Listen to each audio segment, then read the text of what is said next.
નનાણ્યા હું એક કવિતા રજૂ કરીશ.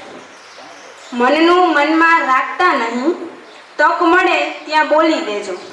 ગૂંચ બનવાની રાહ ન જોતા, ગાંઠ મળે ત્યાં ખોલી લેજો. હોઠ મળે છે કોરા ક્યાંય, સ્મિત તમારું આપી દેજો. પાંપણ મળે જો ભીના ક્યાંય, અશ્રુ એના લૂંછી દેજો.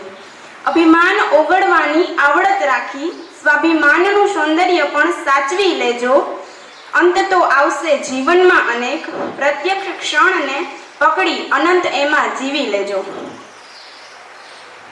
એક બીજી કવિતા છે. કોઈ પૂછે છે મને કે મિત્ર એટલે શું, હું કહીશ કે એવો સંબંધ કે જેમાં કોઈ તિરાડ પડતી નથી.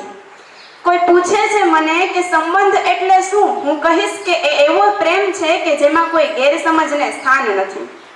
કોઈ પૂછે છે મને કે પ્રેમ એટલે શું, હું કહીશ કે જિંદગીની એવી રચના છે કે જેમાં ડૂબીશું તો તરી જવાશે. અને કોઈ પૂછે છે મને કે જિંદગી એટલે શું, તો હું કહીશ કે સારા મિત્રો, સાચો સંબંધ અને નિસ્વાર્થ પ્રેમ એટલે જ જિંદગી. અસ્તુ.